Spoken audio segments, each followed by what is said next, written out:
Nous sommes avec l'écrivain d'Aberga, Joseph Wilfrid Ouédraogo, et aujourd'hui, il nous parle de son œuvre, Les secrets spirituels d'une vie de succès, vivre en harmonie avec soi-même. Et pour ce nouveau numéro, il nous éclaire sur le chapitre 1 de son ouvrage.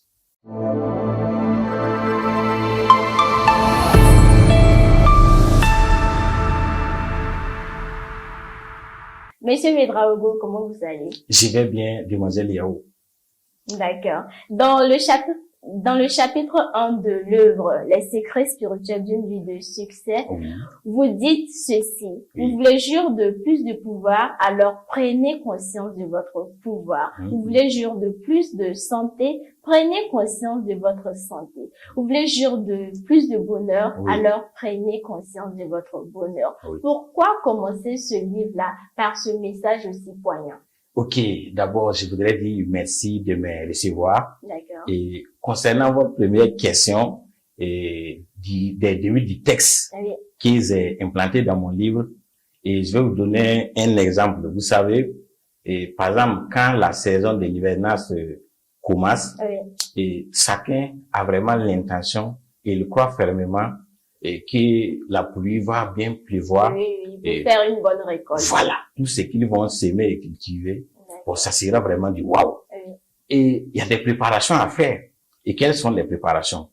Il faut couper peut-être les arbres, et faut labourer, faut s'aimer, faut cultiver, récultiver. Donc il y a un travail à faire.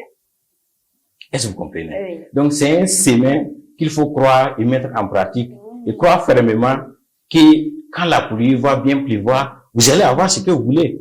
C'est pareil, nous qui sommes là assis en train de faire cette très belle émission. Oui, c'est parce que on a la santé qu'on est là pour cette émission. C'est vrai. De vous à moi, la santé, c'est important pour nous, non? Très important. Mais comment envoyer la santé? Comment faire pour avoir la santé? Avoir la santé, c'est une manière de faire. C'est une pratique.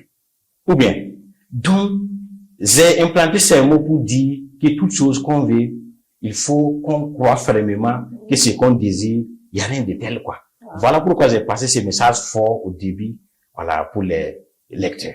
D'accord. Et vous insistez sur le fait qu'on doit d'abord vivre les choses dans notre esprit et ça se réalisera dans la vie physique. Oui. Pourquoi vous dites cela? Bon, quand je dis cela, bon, comme vous le savez, et tout est spirituel. Tout est spirituel.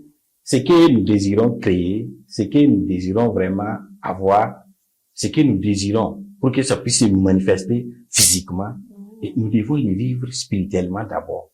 C'est-à-dire, c'est quelque chose qu'on imagine, c'est quelque chose qu'on pense avant vraiment de pouvoir créer. Donc, c'est pour cela que j'ai passé ce message pour dire ceci. Au fait, ce que le livre parle, et dans cette émission, je ne suis pas très développé pour approfondir, dire ce que ça parle réellement, mais ce que je dis déjà, bon, j'espère que les lecteurs comprennent, et ceux qui écoutent cette émission aussi comprennent le vrai sens. Et ce que j'ai dit, c'est pour dire que chaque chose que nous voulons, nous devons avoir ce que nous voulons dans notre cerveau, dans notre esprit, avant de pouvoir créer. Voilà. Donc voilà, bon, ce que j'ai dit, quoi. D'accord. Voilà. Et toujours dans le chapitre 1, Oui. vous dites que plus on a, Oui. plus on reçoit. Oui. Comment est-ce que ça marche concrètement dans la vraie vie? Plus on a, plus on reçoit. reçoit. Pourquoi? Parce que quand vous êtes dans la détermination de ce que vous voulez, D'accord. quand vous croyez fermement à ce que vous faites, et quand vous avez la foi en ce que vous faites, bon, qu'est-ce qui va vous faire douter? Qu'est-ce qui va vous faire peur? Qu'est-ce qui va vous faire craindre? Donc voilà pourquoi j'ai dit ceci. C'est pareil aussi pour toutes ces personnes qui ont peur, qui sont doutées. Okay. Voilà. Tant que tu as des doutes dans ce que tu fais, tant que tu as la peur dans ce que tu fais, bon, tu vas voir qu'il y aura toujours des failles. Mais tant que tu as la foi en ce que tu fais, au fait, il y a une force qui t'accompagne, quoi. Wow. Voilà pourquoi j'ai dit ceci. Au fait, ce sont des messages codés que j'ai implantés dans le livre. Et les lecteurs, en lisant et en cherchant à comprendre le vrai sens, au fait, il y a cette puissance qui les accompagne dans ce qu'ils désirent comprendre. Et c'est pourquoi vous dites que nos pensées sont qui nous sommes. Ah oui. Quand on pense positif, forcément, dans notre vie, il y a que des choses positives qui nous arrivent. Mais bien sûr, puisque chaque individu est le maître de soi. C'est pour dire, quand je décide de penser positivement ou négativement, je suis le maître de ce que je pense dans mon esprit. Alors, si tout de suite, moi, je décide de dire que vous me posez des questions qui ne me plaisent pas, je vais faire des choses qui ne sont pas bien. C'est parce que j'ai pensé pour faire cette réaction qui est du négatif. Mais du moins, que je suis conscient et je sais très bien que vous faites une très belle émission que j'admire beaucoup. Ça me donne la sensation de ce que je désire, de ce que je cherche à cultiver pour comprendre. Et ça m'accompagne dans ma philosophie, dans ma recherche, d'y aller quoi. Voilà ce que ça parle. C'est comme je l'ai dit, ce sont des messages codés, comme vous les comprenez, qu'on ne peut pas vraiment tout dévoiler. Voilà. Mais en lisant et en comprenant, chapitre par chapitre, ce que ça parle réellement, bon, il n'y a rien de tel quoi. D'accord. Et toujours dans le chapitre 1, oui, vous affirmez que tout pouvoir vient de l'intérieur. Yeah. Comment est-ce qu'on découvre ce pouvoir à l'intérieur de nous-mêmes? Ok, comment découvrir le pouvoir à l'intérieur de nous-mêmes? Bon, c'est comme l'exemple que je viens de prendre là. Vous savez, tout pouvoir est une décision qui vient de soi. Vous voyez? La santé est un pouvoir. La joie est un pouvoir. Vivre et avoir la paix du cœur est un pouvoir. Mais comment tu as fait pour avoir ce pouvoir-là?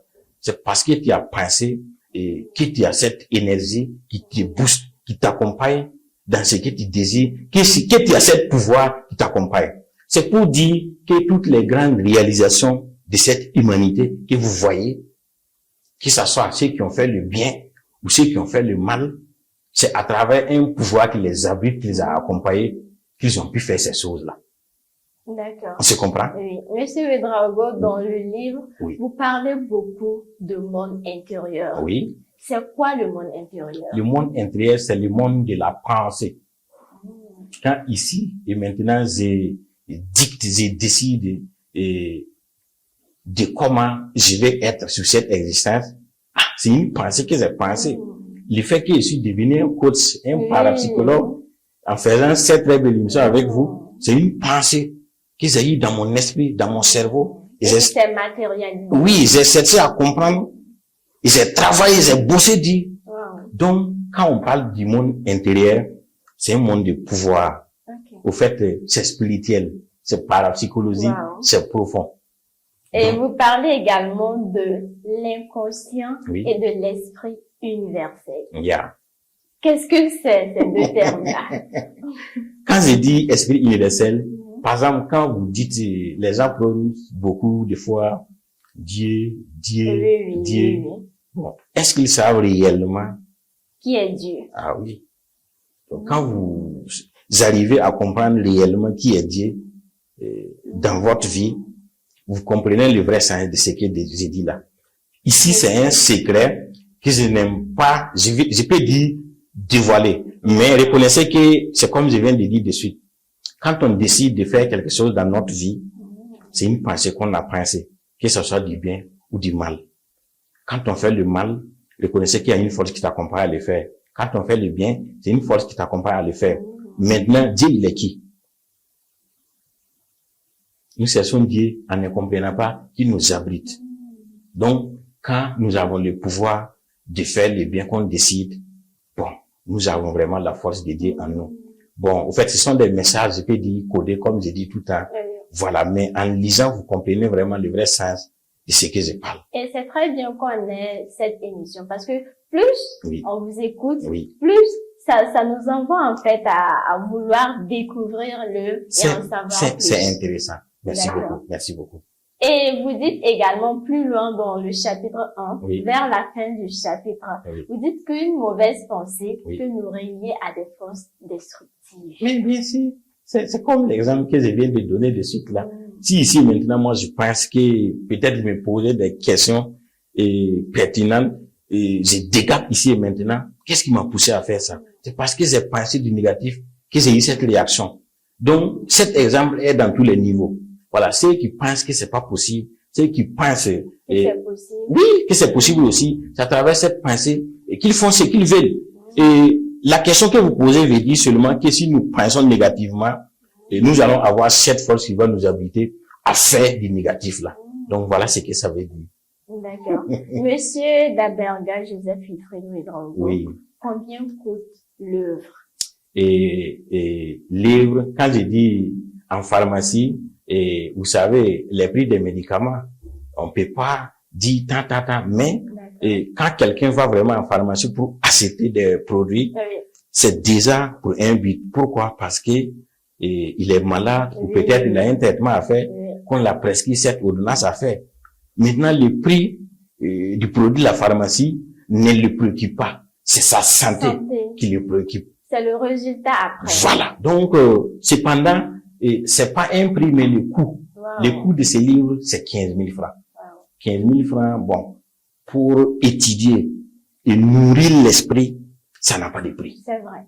Ceux qui savent, c'est que la nourriture, quelque chose qu'on va nourrir son esprit, il n'y a rien de tel. Voilà, donc c'est 15 000 francs CFA. Avec toute la transformation qu'elle va susciter au sein de nous, franchement, ça n'a pas de prix. Merci beaucoup. Au fait, c'est ça. D'accord. Voilà. Et Monsieur Ouédraogo, oui. Pour quelqu'un qui veut changer de vie aujourd'hui, oui. Comment est-ce qu'il peut reprogrammer son esprit, sa santé? Ok, c'est des... Reprogrammer son esprit, sa pensée. Ok. Au fait, c'est quelqu'un qui veut reprogrammer sa vie. Bon. Quand vous décidez tout de suite, par exemple, si vous croyez que vous étiez dans un état désagréable que vous n'aimez pas, vous prenez conscience ici et maintenant en disant, attention, à partir de maintenant, bon, je prends vraiment l'option de cultiver la positivité dans ma vie. Quand je dis de cultiver la positivité dans ma vie, au fait, ça englobe quoi. Que ce soit les pensées, que ce soit ses intentions, que ce soit ses actes, que ce soit son comportement. En tout cas. Les paroles positives. Oui. Donc, en prenant cette option de la positivité pour aller, bon, il n'y a rien de tel, quoi. Donc, au fait, c'est un acquis, c'est un choix. Quand on décide vraiment de changer, c'est possible. Et c'est un pouvoir, c'est une force. Vous voyez? Voilà, donc, voilà ce que j'ai à dire dans ce sens-là. D'accord. Voilà. Monsieur Ouédraogo, nous sommes au terme de cette émission. Quel message avez-vous à passer à tous les amoureux de lecture constructive? Ok. Et le message que j'ai à passer à tous les amoureux de la lecture constructive, c'est de continuer et dans la recherche de la connaissance. Vous savez, on ne finit jamais d'apprendre. Quand on est dans le non-savoir, bon, on n'est jamais fini de comprendre, de découvrir beaucoup de choses. Moi, je dis tout le temps, je le prône, la lecture nourrit l'âme, la lecture nourrit l'esprit. Quand on lit, on découvre vraiment beaucoup de choses. C'est comme j'ai dit, c'est spirituel, c'est intérieur. Quand vous lisez, vous voyez, c'est des pages blanches que vous lisez avec des mots en noir, mais ça vous parle, ça vous incite, et ça vous touche, ça vous cultive vraiment à comprendre beaucoup de choses. Bon, et il n'y a rien vraiment de tel que d'arriver à comprendre ces choses qui sont importantes dans notre vie. C'est quand on lit, on découvre beaucoup de choses en mettant en application les découvertes que tu vas compléter dans ta vie. Bon, il n'y a rien de tel, quoi. Donc, je conseille vraiment à les mélomanes, je conseille à les lecteurs, ceux qui n'aiment pas lire, de mettre en pratique la lecture. La lecture nourrit l'âme, la lecture nourrit l'esprit. Et quand on a l'âme tranquille, quand on a l'esprit tranquille, on ne peut qu'y aller mieux. Voilà. Vivre en harmonie avec soi. Bon, il n'y a rien de tel, quoi. Quand je dis les secrets spirituels d'une vie de succès, en fait, c'est tout ce que je suis en train de parler. Bon, c'est des secrets spirituels, c'est intérieur. Mais comment le comprendre pour mettre en application, pour vivre cette harmonie en soi? Donc, c'est en lisant, c'est en mettant en application. Donc, voilà ce que je peux dire. Monsieur Ouédraogo, où est-ce qu'on peut avoir le livre? Livre, vous pouvez l'avoir avec moi. Voilà, en me contactant sur le plus 226 64 64 64 79, c'est-à-dire 64 3 fois 79. D'accord, à la fin. Voilà, ou les 60 60 60 79 63 fois 79, ou les 78 05 13 99. D'accord. Voilà. Merci bien, Monsieur Ouédraogo. Je vous en prie. Merci d'avoir répondu présent à notre invitation. Merci beaucoup. Notamment, je vous donne rendez-vous pour un prochain numéro. D'ici là, portez-vous bien et lisez surtout. N'oubliez pas de lire.